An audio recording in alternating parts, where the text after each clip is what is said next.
শীতকাল পড়লে বাঙালি বাড়িতে নানান ধরনের পিঠে পুলি এসব তো হয়েই থাকে। তাই আজকে আমি ভাবলাম তোমাদের সাথে নারকেলের পুর ভরা একটা দারুণ স্বাদের পাটিসাপটার রেসিপি শেয়ার করা যাক, যেটা বাড়িতে বানিয়ে নেওয়া খুবই সহজ আর খেতে লাগে দুর্দান্ত। তাহলে চলো এটা বানাতে আমাদের কি কি লাগছে সেটা দেখে নিই। আর আমি সুস্মিতা তোমাদেরকে আমার চ্যানেল ইয়ামিটস বাংলাতে স্বাগত জানাই। এই রান্নাটার জন্য আমি একটা বোলের মধ্যে নিয়ে নিয়েছি 1 কাপ পরিমাণ ময়দা, হাফ কাপ পরিমাণ চালের গুঁড়ো, 4 টেবিল চামচ সুজি, 4 টেবিল চামচ গুঁড়ো চিনি আর দিয়ে দিয়েছি হাফ চামচ পরিমাণ নুন। এবার আমাদের প্রথমে সমস্ত ড্রাই ইনগ্রেডিয়েন্টসগুলোকে ভালো করে মিশিয়ে নিতে হবে। তোমাদের কাছে যদি মেজারমেন্ট কাপ না থাকে তাহলে তোমরা নর্মাল কাপেও এটা মেজার করে নিতে পারো। এবার আমাদের এর মধ্যে অল্প অল্প করে দুধ দিয়ে এটার একটা স্মুথ ব্যাটার বানিয়ে নিতে হবে। আমি এখানে যে দুধটা ব্যবহার করেছি সেটা কিন্তু জাল দিয়ে নর্মাল টেম্পারেচারেই রাখা ছিল। অল্প অল্প দুধ দিতে দিতে আমাদের কিন্তু ব্যাটারটা ভালো মতো স্মুথ তৈরি হয়ে গেছে। আমার এই ব্যাটারটা বানাতে মোট 500 ml দুধ লেগেছে। আমাদের ব্যাটারের কনসিস্টেন্সিটা কিন্তু ঠিক এরকম রাখতে হবে। এবার আমাদের এই ব্যাটারটাকে ঢাকনা চাপা দিয়ে রেখে দিতে হবে কমপক্ষে 1 ঘন্টার জন্য, যাতে এর ভেতরে সুজি আর চালের গুঁড়োটা ভালো মতো ফুলে ওঠে। এবার আমি অন্যদিকে গ্যাস জ্বালিয়ে একটা কড়াই বসিয়ে দিলাম আর তার মধ্যে দিয়ে দিলাম একটা মিডিয়াম সাইজের কুড়োনো নারকেল।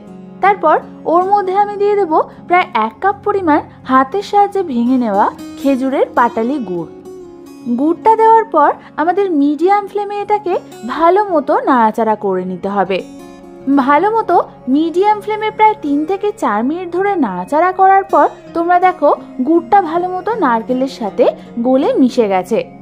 ঠিক এই সময় আমাদের আরও 2 থেকে 3 মিনিট ধরে মিডিয়াম ফ্লেমে নাড়াচাড়া করে নিতে হবে, যাতে নারকেল আর গুড়ের যে জলটা বেরিয়েছে সেটা শুকিয়ে যায়।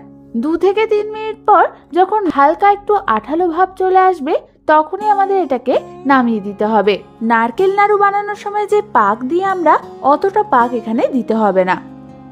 এইবার এটাকে সরিয়ে রেখে অন্যদিকে আমি যে ব্যাটারটা রেস্ট হতে রেখে দিয়েছিলাম সেইটা নিয়ে নেব। তারপর হাতার সাহায্যে আরও একবার ভালো করে নাড়াচাড়া করে নিতে হবে। এই সময় তোমরা দেখবে আমাদের ব্যাটারটা আগের থেকে অল্প একটু ঘন হয়ে গেছে।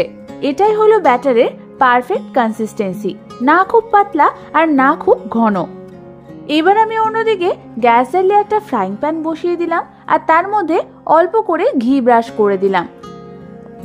প্যানটা হালকা গরম হলে আমি ওর মধ্যে 1 হাতা ব্যাটার দিয়ে দেব। তারপর হালকা হাতে এটাকে চারদিকে গোল করে স্প্রেড করে নিতে হবে আমাদের। এবার আমাদের এটাকে মিডিয়াম ফ্লেমে কুক হতে দিতে হবে প্রায় 2 থেকে 3 মিনিটের জন্য। তার মধ্যে আমি বানিয়ে রাখা নারকেলের স্টাফিংটা লম্বালম্বি ভাবে অল্প করে দিয়ে দেব। তারপর আমাদের খুন্তির সাহায্যে ঠিক এইভাবে এটাকে রোল করে নিতে হবে। তোমরা দেখো তোমাদের ব্যাটারটা যদি পারফেক্ট হয় তাহলে কিন্তু পাটিসাপটা তৈরি হবার পর এর গায়ের টেক্সচারটা এরকম জালি জালি হবে। আমাদের একটা পাটিসাপটা তৈরি হয়ে গেছে। এবার আমি এটাকে একটা অন্য পাত্রে নামিয়ে নেব। আমি তোমাদের এখানে আরও একটা পাটিসাপটা বানিয়ে দেখাচ্ছি। আমি ঠিক যেমন ভাবে দেখাচ্ছি তোমরাও কিন্তু ঠিক এইভাবেই বাড়িতে খুব সহজেই পাটিসাপটা বানিয়ে নিতে পারবে। আমার চ্যানেলে ক্ষীরের পাটিসাপটার রেসিপিও রয়েছে, তোমরা দেখতে চাইলে উপরে থাকা আই বাটনটা ক্লিক করে দেখে নিতে পারো। আমি তোমাদের এখানে যে কোয়ান্টিটিটা দেখিয়েছি তাতে তোমরা মোট 8টা থেকে 9টা পাটিসাপটা বানিয়ে নিতে পারবে। আমাদের প্রায় সমস্ত পাটিসাপটাগুলোই তৈরি হয়ে গেছে। এই সবগুলোকে আমি একটা অন্য পাত্রে নামিয়ে রাখবো। তাহলে শিখিয়ে দিলাম তো কি করে বাড়িতে খুব সহজেই তোমরা পাটিসাপটা বানিয়ে নিতে পারবে।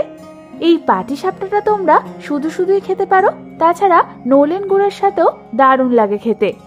এই দারুণ স্বাদের পাটিসাপটাটা নিশ্চয়ই একদিন বাড়িতে ট্রাই করে ফেলো। আশা করি তোমাদের খুবই ভালো লাগবে। এই রেসিপিটা ভালো লাগলে একটা লাইক করে দিও, আর আমার চ্যানেলটা এখনো অবধি সাবস্ক্রাইব করে না থাকলে ঝটপট গিয়ে সাবস্ক্রাইব করে নাও। আজ তাহলে পর্যন্তই, আমি আবার চলে আসবো তোমাদের কাছে নতুন কোনো রেসিপি নিয়ে।